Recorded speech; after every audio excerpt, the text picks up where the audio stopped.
வணக்கம். தினமலர்.com மாலை 4 மணி செய்திகள். முக்கிய நிகழ்வுகள். கோவையில் வணிக வளாகத்தில் பயங்கர தீ விபத்து, 4 பெண் ஊழியர்கள் கருகி சாவு. சாக்கோ பதவி விலக திமுக வலியுறுத்தல், 2G ஊழல் விசாரணை, ஜேபிசி கூட்டம் திடீர் ஒத்திவைப்பு. பச்சை பட்டுடுத்தி வைகை ஆற்றில் இறங்கினார் கள்ளழகர், பல்லாயிரக்கணக்கான பக்தர்கள் திரண்டு தீர்த்தவாரி உற்சவம். விரிவான செய்திகள். கோவையில் வணிக வளாகத்தில் ஏற்பட்ட பயங்கர தீ விபத்தில் 4 பெண்கள் சம்பவ இடத்திலேயே பரிதாபமாக உயிரிழந்தனர். ஹெலிகாப்டர் உதவியுடன் மீட்பு பணிகள் மேற்கொள்ளப்பட்டன. கோவை அவினாசி சாலையில் 3 மாடி கொண்ட வணிக வளாகம் உள்ளது. இந்த வளாகத்தில் முதல் 2 தளத்தில் தனியார் வங்கி அலுவலகங்கள் மற்றும் 3வது தளத்தில் பங்கு வர்த்தக மைய அலுவலகம் ஒன்றும் இயங்கி வருகின்றன. வழக்கம் போன்று இந்த அலுவலகங்களில் வியாழக்கிழமையன்று காலை பணிகள் நடைபெற்றுக் கொண்டிருந்தது. இந்நிலையில் முதல் தளத்தில் இயங்கி வந்த தனியார் வங்கியில் தீ ஏற்பட்டுள்ளது. வங்கிக்கு வந்த வாடிக்கையாளர்கள் அனைவரும் அலறியடித்தபடி வெளியே ஓடியுள்ளனர். ஆனால் தீ மளமளவென அனைத்து பகுதிகளுக்கும் பரவியது. தகவல் அறிந்து 20க்கும் மேற்பட்ட தீயணைப்பு வாகனங்கள் சம்பவ இடத்திற்கு விரைந்து வந்து பல மணி நேரம் போராடி தீயை அணைத்தனர். இந்த தீ விபத்தில் 3வது தளத்தில் பணிபுரிந்த பங்கு வர்த்தக மையத்தின் ஊழியர்கள் கீர்த்தனா, ஸ்ரீலட்சுமி மற்றும் துப்புரவு தொழிலாளர்கள் மேகி, விஜயலட்சுமி ஆகிய 4 பெண்கள் உடல் கருகி சம்பவ இடத்திலேயே பரிதாபமாக உயிரிழந்தனர். மேலும் சூலூர் விமானப்படை தளத்திலிருந்து ஹெலிகாப்டர்கள் கொண்டு வரப்பட்டு மீட்பு பணியும் துரிதப்படுத்தப்பட்டது. 3வது மாடிக்கு சென்று உள்ளே அந்த வடக்கில் உள்ள அந்த கட்டடத்தின் நார்த் பிளாக்கை பார்க்கும் பொழுது உள்ளே 4 பெண் பணியாளர்கள் இறந்து கிடந்தது கண்டுபிடிக்கப்பட்டது. காவல்துறை உதவியுடன் அவர்களுடைய 4 பேருடைய உடலும் வெளியே கொண்டு வரப்பட்டு மருத்துவமனைக்கு அனுப்பி வைக்கப்பட்டுள்ளது. இந்த தீ விபத்தில் கிட்டத்தட்ட ஒரு 10 பேர் சிறு காயங்கள் ஏற்பட்டிருப்பதாக தெரிய வருகிறது. இறங்குறப்ப ஸ்மோக் வந்ததுனால அவங்களால இறங்க முடியல.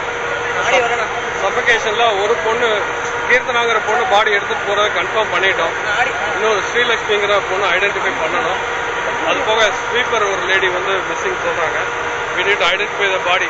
அப்பதான் கன்ஃபார்ம் பண்ணோம். 7 பேர் இருந்தாங்க. மேல 3rd ஃப்ளோர் வழியா லேடர் வழியா எவாக்குவேட் பண்ணிட்டோம். இந்த சம்பவத்தில் படுகாயமடைந்தவர்கள் மீட்கப்பட்டு சிகிச்சைக்காக மருத்துவமனையில் அனுமதிக்கப்பட்டுள்ளனர். அவர்களை மாவட்ட கலெக்டர் கருணாகரன் நேரில் சென்று பார்வையிட்டு ஆறுதல் கூறினார். மின்கசிவு காரணமாக வணிக வளாகத்தில் தீ ஏற்பட்டதா இல்லை வேறு எதுவும் காரணம் உள்ளதா என்பது குறித்து போலீசார் விசாரணை மேற்கொண்டுள்ளனர்.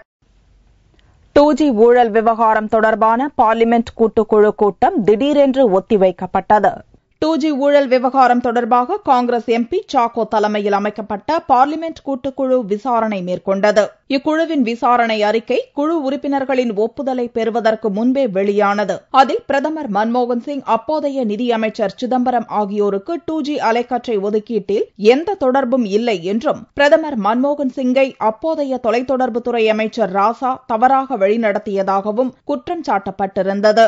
இதற்கு திமுக உள்ளிட்ட கட்சிகள் கடும் எதிர்ப்பு தெரிவித்துள்ளன. பிரதமர் மன்மோகன் சிங் மற்றும் அப்போதைய நிதியமைச்சர் சிதம்பரம் ஆகியோரின் ஒப்புதலின்படியே அலைக்கற்றைகள் ஒதுக்கப்பட்டதாக ராசா தெரிவித்துள்ளார். இது தொடர்பாக 100 பக்க அறிக்கையையும் ஜேபிசியில் தாக்கல் செய்துள்ளார். இப்பிரச்சினையில் போர்க்கொடி உயர்த்தியுள்ள திமுக சாக்கோவை பதவி நீக்கம் செய்ய வேண்டும் என்று வலியுறுத்தி வருகிறது. பார்லிமென்ட் கூட்டுக்குழுவில் காங்கிரஸ் கட்சியை தவிர திமுக, பாரதிய ஜனதா, ஐக்கிய ஜனதா தளம் உள்ளிட்ட கட்சிகள் வரைவறிக்கைக்கு எதிராக ஓட்டளித்து நிராகரிக்க திட்டமிட்டிருந்தன. அதேபோல சாக்கோவை பதவி நீக்கம் செய்யும் தீர்மானத்தை கொண்டுவர திமுக திட்டமிட்டிருந்தது.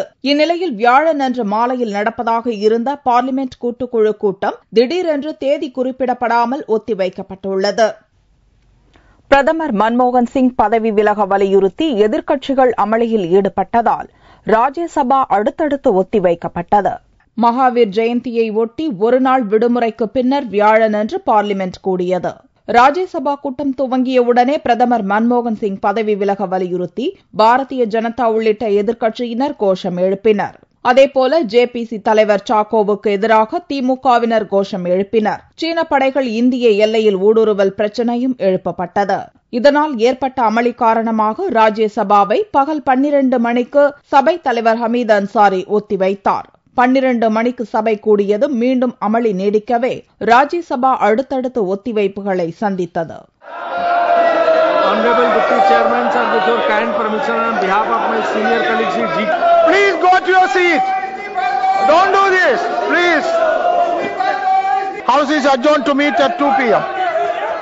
லோக்சபா வியாழனன்று கூடியதும் மேற்கு வங்க மாநில ஹவுரா தொகுதி எம்பி அம்பிகா பானர்ஜி திமுக முன்னாள் எம்பி குப்புசாமி ஆகியோர் மறைவுக்கு இரங்கல் தெரிவித்து சபாநாயகர் மீரா குமார் தீர்மானம் வாசித்தார். Honorable members, I have to inform the House about the sad demise of our colleague Shri Ambika Banerjee and one of our former colleagues, Shri C. Kuppusamy.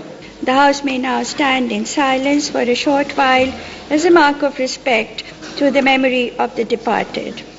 2 நிமிட மௌன அஞ்சலிக்கு பிறகு லோக்சபா நாள் முழுவதும் ஒத்திவைக்கப்பட்டது. பிரதமர் பதவி விலக பாரதிய ஜனதா போர்க்கொடி உயர்த்தி இருப்பதை தொடர்ந்து இப்பிரச்சினை தொடர்பாக காங்கிரஸ் தலைவர் சோனியா தலைமையில் அக்கட்சி எம்பிக்களின் ஆலோசனைக் கூட்டம் நடந்தது. இதேபோல பாரதிய ஜனதா எம்பிக்களும் ஆலோசனையில் ஈடுபட்டனர். பல்லாயிரக்கணக்கான பக்தர்களின் பக்தி கோஷங்களுக்கிடையே கள்ளழகர் பச்சை பட்டுடுத்தி வைகை ஆற்றில் இறங்கினார். சித்திரையில் முத்திரை பதிக்கும் மதுரை சித்திரை திருவிழாவின் முக்கிய வைபவமான கள்ளழகர் வைகை ஆற்றில் இறங்கும் விழா வியாழக்கிழமையன்று வெகு விமர்சையாக நடைபெற்றது. பல்லாயிரக்கணக்கான பக்தர்கள் கலந்து கொண்ட இந்த விழாவில் அழகர் பச்சை பட்டுடுத்தி பக்தர்களின் பக்தி கோஷங்கள் முழங்க வைகை ஆற்றில் இறங்கினார். அதிகாலை 2 மணிக்கு ஸ்ரீவில்லிபுத்தூர் ஆண்டாள் சூடிக் கொடுத்த மாலையை ஏற்றுக்கொண்ட கள்ளழகர் தங்க குதிரை வாகனத்தில் புறப்பட்டு 3 மணிக்கு தல்லாகுளத்தில் 1000 பொன் சப்பரத்தில் எழுந்தருளினார். பின்னர் வியாழக்கிழமையன்று தங்க குதிரையில் எழுந்தருளிய கள்ளழகர் பச்சை பட்டுடுத்தி காலை 7:31 மணிக்கு மேல் 7:45 மணிக்குள் பக்தர்களின் பக்தி கோஷத்திற்கிடையே வைகை ஆற்றில் இறங்கினார்.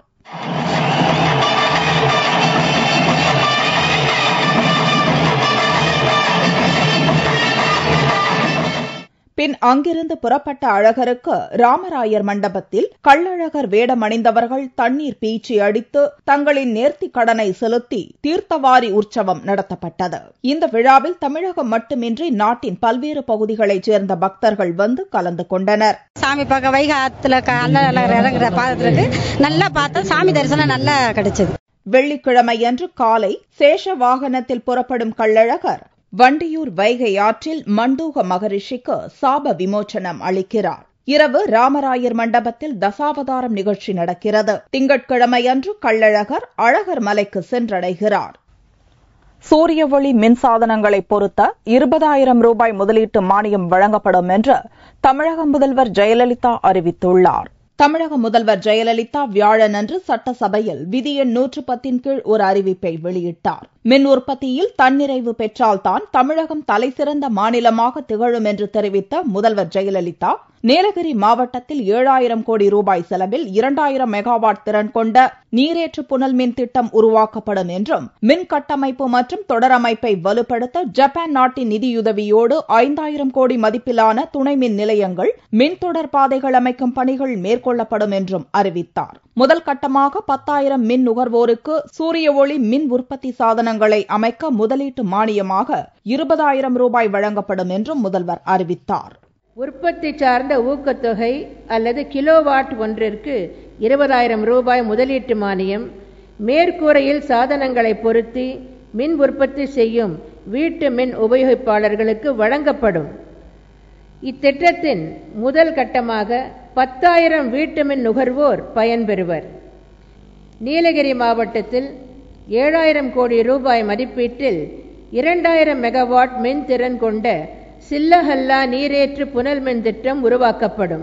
இந்த ஆண்டு 400 கிலோவோல்ட் திறன் கொண்ட 10 துணை மின் நிலையங்கள், 230 கிலோவோல்ட் திறன் கொண்ட 16 துணை மின் நிலையங்கள், 110 கிலோவோல்ட் திறன் கொண்ட 19 துணை மின் நிலையங்கள் மற்றும் 33 கிலோவோல்ட் திறன் கொண்ட 11 துணை மின் நிலையங்கள் என மொத்தம் 56 துணை மின் நிலையங்கள் 8,000 கோடி ரூபாய் மதிப்பீட்டில் அமைக்கப்படும். இது தவிர இந்த ஆண்டு வீட்டு மின் இணைப்பு, விவசாய மின் இணைப்பு, வணிக மற்றும் தொழிற்சாலை மின் இணைப்பு உள்ளிட்ட 11 லட்சம் புதிய மின் இணைப்புகள் வழங்கப்படும் என்றும் முதல்வர் ஜெயலலிதா அறிவித்துள்ளார்.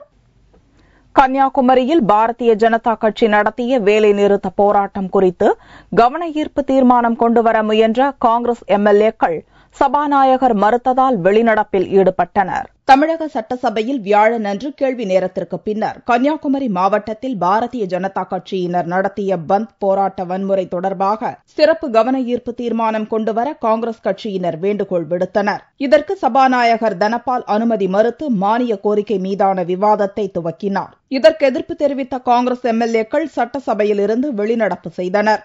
சாதாரண மக்கள் எல்லாம் பீதியடைந்து சாலைக்கு வர முடியாத ஒரு அவலை நிலை ஆக்கப்பட்டார்கள்.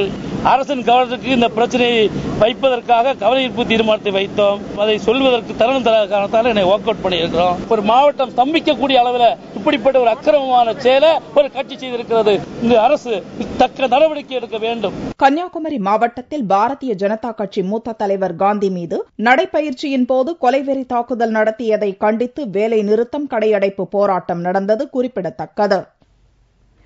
MBBS, BDS படிப்பில் சேர்வதற்கான விண்ணப்பங்கள் விநியோகம் மே 9 துவங்கும் என மருத்துவ கல்வி இயக்ககம் அறிவித்துள்ளது. +2 முடித்த மாணவர்கள் தமிழகத்தில் உள்ள 18 அரசு மருத்துவக் கல்லூரிகள், ஒரு அரசு பல் மருத்துவக் கல்லூரி மற்றும் சுயநிதி மருத்துவம், பல் மருத்துவக் கல்லூரிகளில் உள்ள அரசு ஒதுக்கீட்டு இடங்களில் 2013-2014 கல்வியாண்டில் MBBS, BDS படிப்பில் சேர்வதற்கான விண்ணப்பங்கள் மே 9 முதல் மே 18 வரை விநியோகிக்கப்படுகிறது. பூர்த்தி செய்யப்பட்ட விண்ணப்பங்களை மே 20 சமர்ப்பிக்க வேண்டும் என தமிழ்நாடு மருத்துவக் கல்வி கூடுதல் இயக்குநர் சுகுமார் தெரிவித்துள்ளார்.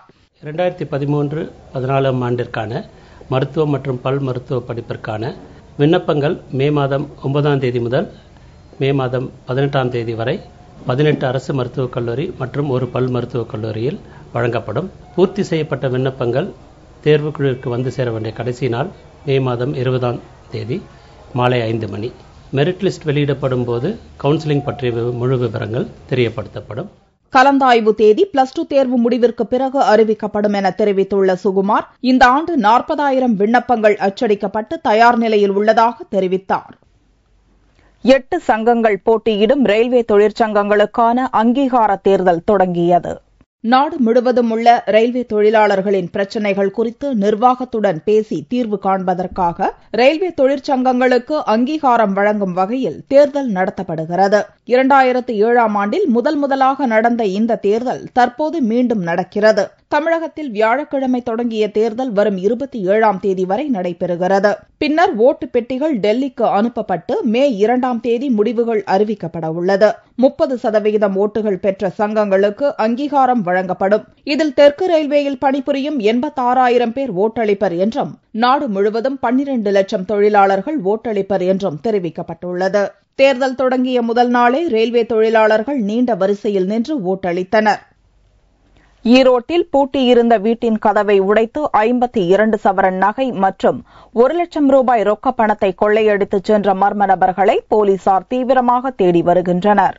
ஈரோடு சின்ன சேமூர் பகுதியைச் சேர்ந்த சக்திவேல் என்பவர் மளிகை கடை நடத்தி வருகிறார். இவர் வழக்கம் போன்று மளிகை கடைக்கு சென்றுவிட்ட நிலையில் அவருடைய மனைவியும் மகனும் உறவினர் வீட்டிற்கு சென்றுவிட்டு மாலை வீடு திரும்பியுள்ளனர். அப்போது வீட்டின் முன்பக்க கதவு உடைக்கப்பட்டிருந்ததை பார்த்து அதிர்ச்சி அடைந்தனர். உள்ளே சென்று பார்த்தபோது பீரோவில் வைக்கப்பட்டிருந்த 52 சவரன் நகை மற்றும் 1 லட்சம் ரூபாய் ரொக்க பணம் கொள்ளையடிக்கப்பட்டிருந்தது தெரியவந்தது.